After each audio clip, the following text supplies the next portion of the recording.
Hey, John. Hello, Ken. Well, it looks like it's us today for our fireside chat. I talked in a social media post about having a fireside chat at the end of May, but well, it's probably too warm for that. Yeah, yeah, yeah. Having a fire right now. Those marshmallows would be melted, especially the chocolate, before we even got it out of the package. You know it. Well, folks, my name's Ken Russell, and this is John Ruppel. We are here to talk about our new book, Transact, Transform, Transcend, about becoming a thoughtful leader and stories from the journey. We're excited about the book, of course, but we're more excited to be here with you to kind of convey some of the aspects of leadership that we've seen over our careers and just a few stories from kind of behind the scenes. So we have a few images to share with you today and also a few kind of acronyms and things like that to share. But John, you want to say hello and introduce yourself? Yes, hello. My name is John Ruppel, and it's funny because I've been working with DASA for several years now, and some of the stories in this journey that Ken was talking about are actually through the eyes of working with DASA and the clients and the people that we've been helping around the world with leadership over the last several years. It's been a lot of fun. I mean, yeah, leadership's hard, but it's also been a lot of fun too. Oh yeah, a lot of fun. And I guess what we should do is pop in the place where people can learn more about the book. So why don't you keep talking, and I'll do that really quickly. I'll move it from our asset list to the chat room. Okay. Okay. Yeah. So one of the challenges that we're seeing out there, and one of the reasons why we decided to write this book was to help people out, because what we're seeing is that being a thoughtful leader in today's world is really hard. And the situations around us make it even harder for us to be that thoughtful leader. And so in our book, we outline the three primary types of leadership: transact, transform, transcend. And if you haven't heard of transcend, it's not a new term. It's nothing we're inventing. We're reinvigorating it from the past. But it's more about being able to get what we call above the fray, is the term we use, out of the normal daily grind, out of your normal thinking, out of the normal noise or commotion that's going on around you, and more listening internal to yourself.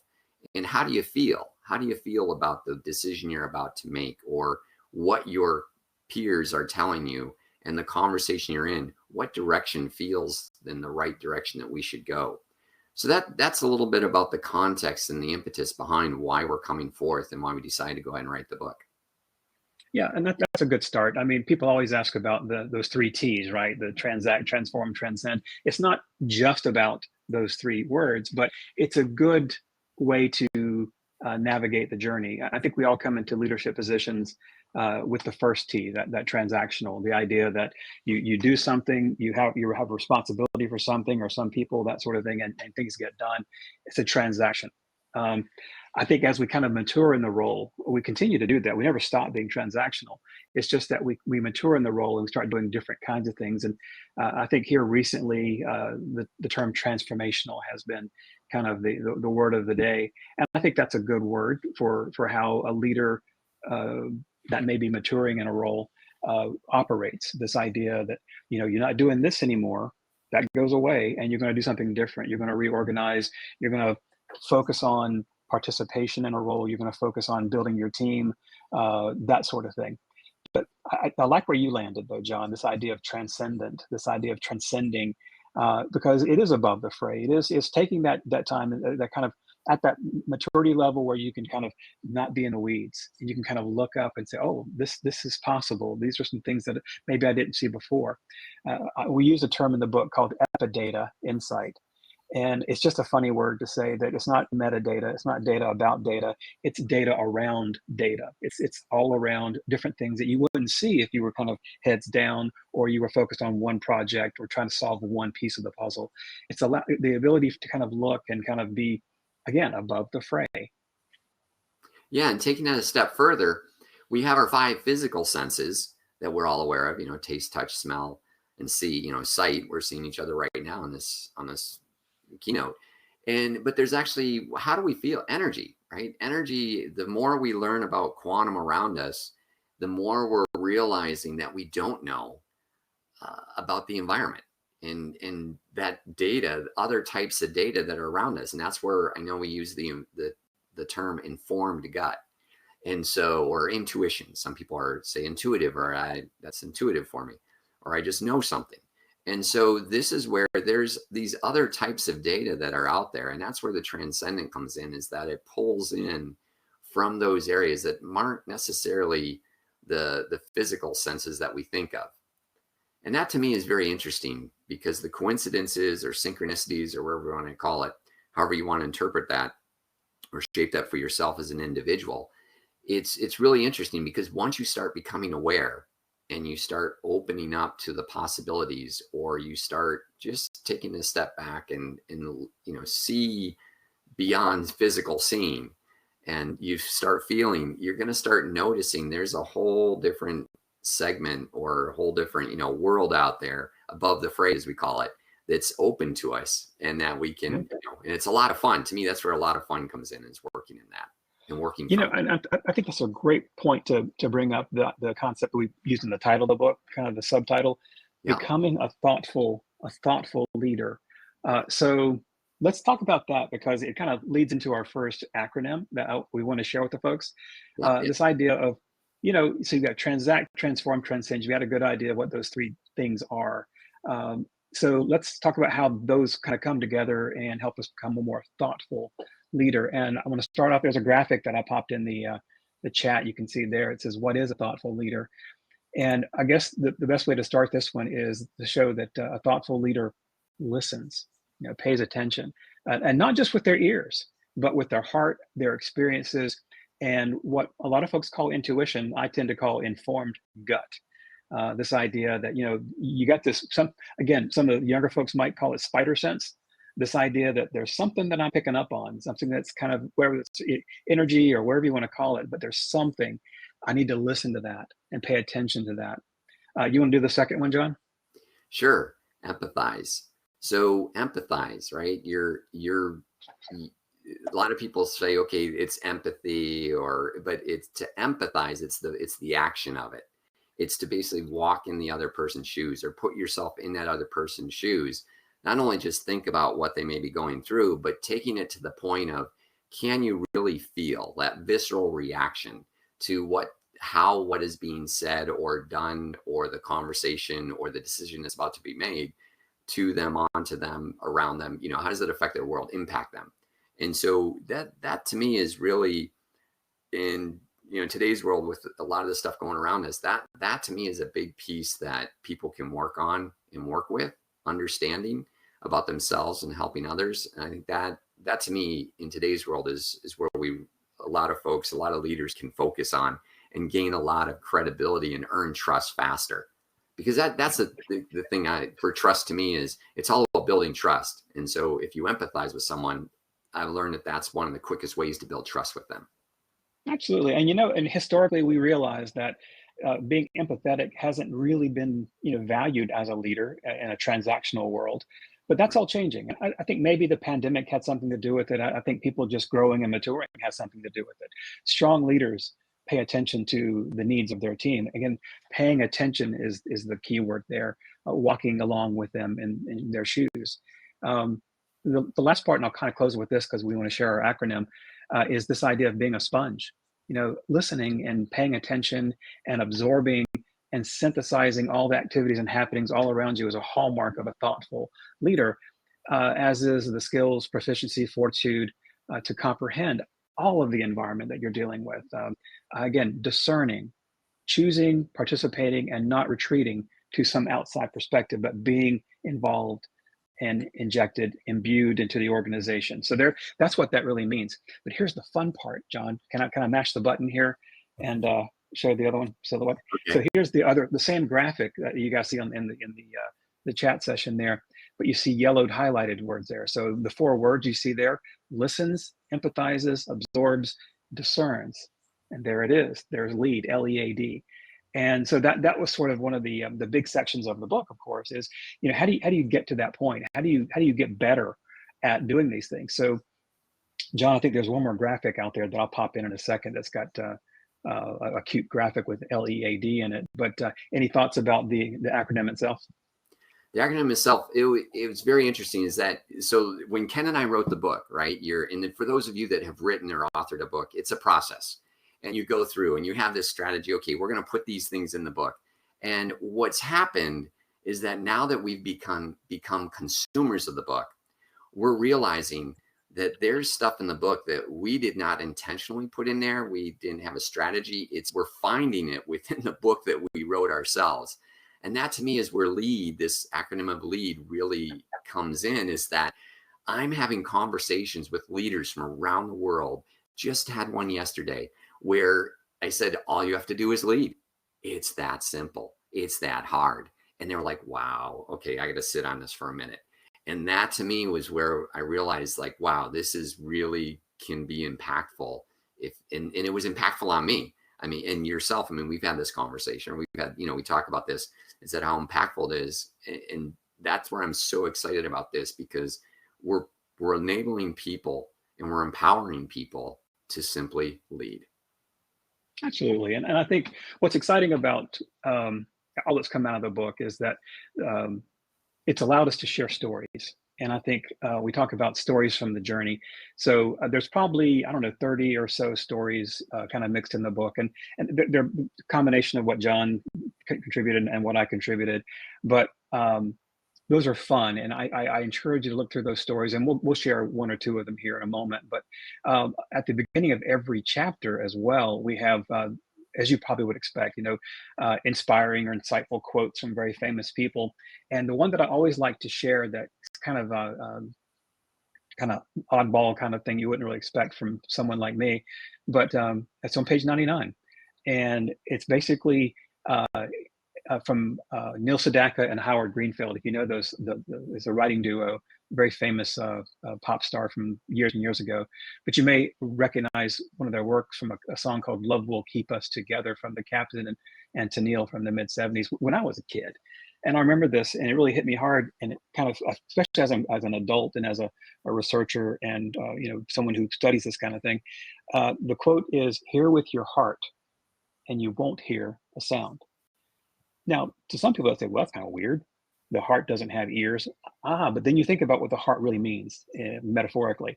And you put away all the noise, you put away all the craziness, the chaos, and you hear with your heart. And that's where you can make a difference as a thoughtful leader. So I'll leave you to the next story, John, but I want to kind of at least kind of toss that over and say, this is one of my favorite quotes from the book. Yeah. And for as far as quotes for myself, I'll go to the one that's in the, I don't have the page number exactly, but it's in the closing out, my last words to the readers. And it's about moving the mountain. In that the quote the lines of the quote are, you've been assigned to move that mountain to show others that it can be moved. And to me, that is a very powerful, that I didn't realize the significance of that quote again until becoming a consumer of the book myself. And what I'm finding is that as I'm in conversations with folks, and I just had a conversation yesterday afternoon with a pretty senior leader that's about to do some pretty amazing things for us that's going to impact many of us. And that's we referenced that quote, and that's really resonated with him. He's like, I'm little I'm holding back, or I'm a little bit nervous, or a little bit just restricted about it. And when I shared that quote with him, he was like, okay. And it just, you could feel the release. And that too, for many of you guys out there in our audience today, and those that will listen to this, this podcast or this, recording in the future, use that for yourself. You're given, think about this, as a leader, you practicing your leadership today, you're given the opportunity to show others and take them where they have not gone before. And to me, that's a lot of responsibility, but it's so well worth it. Absolutely. So we're going to have a Q&A session at the very end here in just about 10 minutes, I think. But we already had a really great question from Iris about empathy. We do have a really great quote. I'm going to find it. So I'm going to kind of work in the background here, John. So what I'm going to do is I'm going to go ahead and put this asset in the chat. If I can get back over there. Sorry. Yeah, I would love for you to start talking about the progression from data to insight to wisdom to discern. So take a moment for that, and I'll try to find this thing for for Iris. Okay. No, sounds good. Sounds good. Yeah. So when you're thinking about when we were thinking about the leadership model and how do you progress or transcend to the different, through the different leadership levels, it's a maturation process. Uh, the data, today we can't have a business conversation. It has to include data. And so that's where we realized that as you're progressing and you're gaining information and you start to understand more about the world around you and you start to form your knowledge, and it's this evolutionary. And so that's what this data model represents, is it's the evolution of how you internalize and how you can work with data to come out with an outcome to help you in decision making or whatever may be the challenge in front of you, or you're trying to come up with something new and you're being innovative, creative, your creativity side of you. And so that gets into discerning. At the very end, you have insights, and then you get to discern. And the discern to me, to me personally, it took me a little bit to work with that. It took me several weeks, actually, to figure out what does that really mean for me. And I played with that word discerning and what it means to discern for several different situations. And so finally, at the end of it, what I realized is that when I take a step back to look at myself in trying to discern, what am I doing? And I realized the biggest thing was that I'm feeling, is that through insights, and I gain knowledge and I have these insights and I have these premonitions, now all of a sudden I'm starting to really feel, but it's not just the big things. I'm feeling just that couple of degree change. I'm feeling this very subtleness of what's going on and how I can just say one word differently, pronounce it differently, or use one word instead of a different word, or just phrase things in a certain tone of voice. And that may be all it needs for me as a leader in that moment to provide what my team needs and make sure we're on the right track. And discerning the way forward. And it's sort of like if you guys do geocaching or anybody's used to compass work, it's how to get that finite, just that couple of degrees. And, in orienteering or navigating with the compass like that, just a couple of degree difference today, and you go out further in distance or into the future, that can be a big change later on. So that to me was the journey of discern. Sorry. So yeah, that was the discern. No, I think that's it. We all, I think as I'm a technology person, so I kind of come at this from a technology angle, data analytics, data science. So when you talk about, you start with data, and data goes to information goes to knowledge. That's all well and good, but it's only when you have that next tier where knowledge becomes insight and becomes wisdom, and then finally, like you just said, that this idea of discerning, that ability to say 1 or 2 degrees. The thing about transformational versus transcendent, for example, is that transformational is like, I'm not going this way anymore, John. I'm going this way. And that's a full 90 degrees. That's it. That's something I can't go back, right? But right. with the discerning, I could say, okay, I'm going this way. We're making some money. We're doing some good things. There's a couple things wrong. I'm going to go a little bit this way. I'm going to go a little bit this way. And that's the precise capability that you get when you're more of a transcendent leader, because you're paying attention, as we said before. And you're Now, above the fray. Above the fray. Now, I really do want to, I know we're trying to be really live here and be interactive here, but I'm going to go ahead and mash the button one more time. Yep. And Iris, here is the quote. And I'm going to have to kind of read it because it's kind of small there. But this is from Jacinda Ardern, right? And what she says, one of the criticisms I faced over the years is that I'm not aggressive enough or assertive enough, or maybe somehow because I'm empathetic, it means I'm weak. I totally rebel against that, she says, and I refuse to believe that you cannot be both compassionate and strong. And I think that's the crux of it. I think we're seeing much more of that people are actually becoming okay with being empathetic in the workplace. Maybe a few years ago, maybe not. And again, you can say whatever reason. I think we as a society have matured. The pandemic certainly helped, but I think we're just being smart about it. I think we realize that we can't just be overpowering and try to be successful. I think the success comes from sharing knowledge and being part of the whole and paying attention, and not from just dictating things and being just purely transactional. So thank you for that question, and we can probably answer some more in a few minutes, but I want to at least share that quote from the book. It's from page 107. So John, I'm back to you with our regular scheduled program. Hey, looking at the time, we got about 5 minutes left. My thought is, are you okay if we share with them our saying, the high level Yeah, saying, and then if you want to take dent and I can take candid, and I'll, absolutely. You want to pop that in for us? yep, I have it queued up, ready to go. Um, yep, there it is. Awesome. All right. So I'm back here in the backstage. I don't see it though, John. Oh, Session. there it is. It's in the All right. session. So our saying is lead by making a dent while being candid. Okay. So that's just a way of kind of combining several of the acronyms from the book. And there's probably I think there's probably 7, 8 acronyms in the book that we kind of highlight. But these three kind of top the list. So we talked about lead moments ago, but here's dent. So dent it's inspired by Steve Jobs' quote about we should make a dent in the universe, or why are we here? We should do something.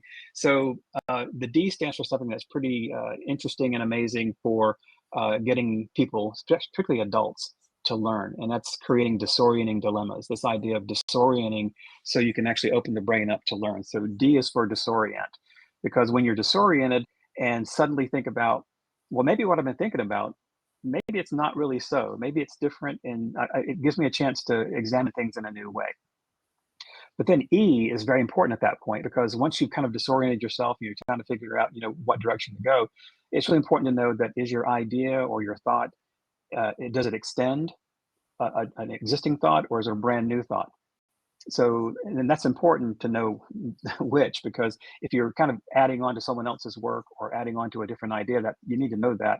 If it's something brand new and novel, that's important too, because you can actually involve others and bring something new to the world. The N is when you have those two, the disorienting dilemma and then the ability to extend, you need to be able to navigate, or navigate, and that's navigating a path to whatever is happening next, right? So this navigation aspect. And then you have that T, which I'm sure you've probably already figured out now. That's when you can transform, is when you've actually thought about something in a different way. You've figured out, well, is it new, or is it different, or is it the same as something else? And how do I navigate that in a new and different way? Then I can transform and be something quite different. So there you go. DENT, lead to make a dent. While being candid. So what is candid? And so this was a fun one where we were thinking, you have to measure something. So what are the metrics, right? It's all about metrics. Well, that's what candid is it's the metrics to being a thoughtful leader, and lead by making a dent. So the can is simply, can I lay my head on the pillow at night when I go to sleep, knowing that I've done everything in my power as a leader to lead from love, from my heart, with the reverence for life.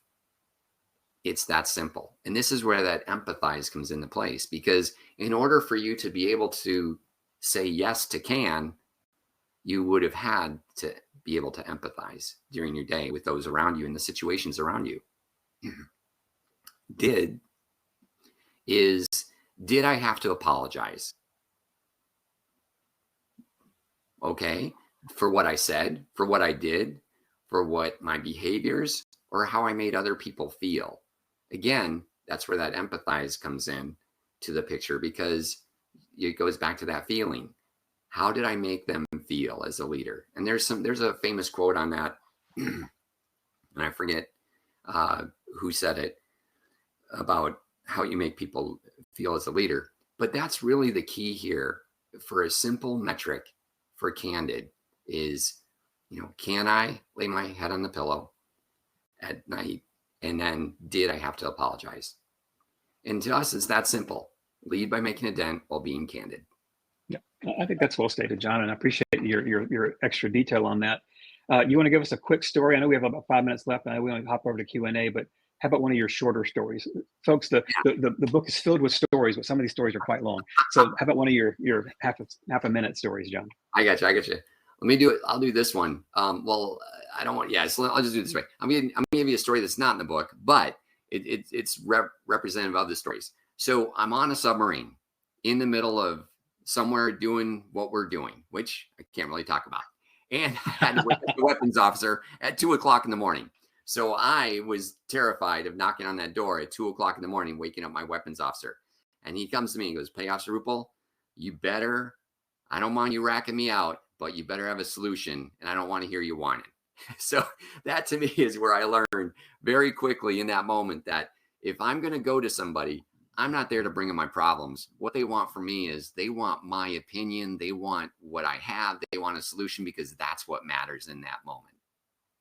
Yeah, that's a really good one, and I appreciate that. I'm going to toss in a couple of quick stories too. One is the one I call data manure, and it kind of talks about what we just talked about. This how you go from data to wisdom and insight and discern. I was helping build a large research facility in North Carolina in the USA. And my boss said, he goes, very Southern accent. He says, "Make sure you can do something with this data. I don't want to sit around here like so much." Now, the word he uses is different, but I'll use the word manure. Okay. And he's right. I mean, data without any kind of organization is just really just nothing. It's just zeros and ones. So only when it becomes information is it valuable. And then when it becomes knowledge, it becomes even more valuable. And it finally kind of stops being manure when you can actually kind of take it through that cycle to the point where it is insight and wisdom and discerning. And I think that's a really good story to share with folks because there's nothing quite like having sunlight on data to reveal what it really can mean to us. So I think with that, John, any final thoughts before we hop over to the Q&A? For me, I hope everybody out there is having a great day. You've had a great time at DASA Connect here 2024. There's so much going on that this has been, it's impactful for you. And moving forward, I just hope that everybody, is a thoughtful leader moving forward. So on our Q&A, we've got a couple of questions from Dr. Owen, and he's right about being, the most important person to lead is yourself. And I think this is where this kind of comes from. A lot of this comes from who you are. Now, the last 3 minutes we have here, John, can empathy be learned for a person who has never felt it or expressed it in the past and now finds himself leading? That's a great question. Experiential learning is so important, Owen. I mean, it really, really is critical. So I would say that to be empathetic, you have to experience. I would not say that you can come right out of the gates being an empathetic leader. It takes time and experience. Maturation is one of my mentors would tell me. He goes, it's a maturation process. So to me, the more it takes time because the deeper you go into yourself, some leaders use meditation, other people, use reflective moments, however you want to phrase it, or whatever tool set or however modality you want to use. What I find is that the more you can go inward, the more you'll be able to empathize with others. Yeah, I think that's right.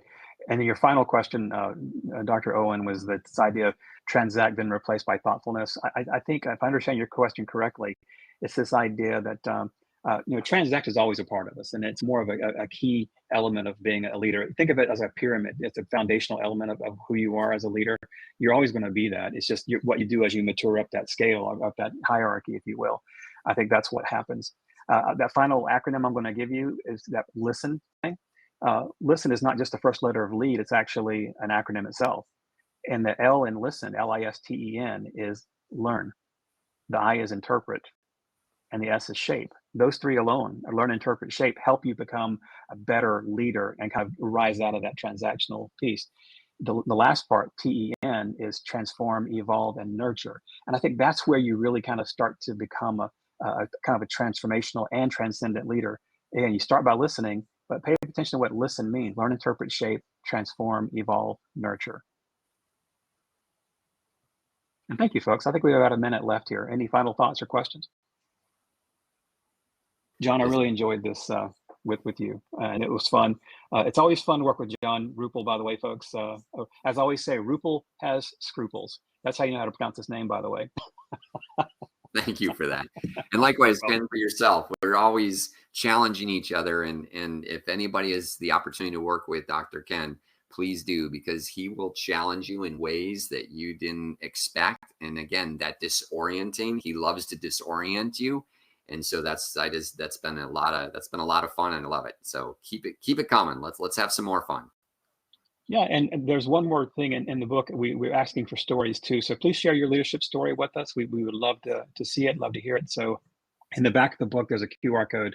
Feel free to send us your story. We would love to share that with everybody else. Thank you, folks. Take care.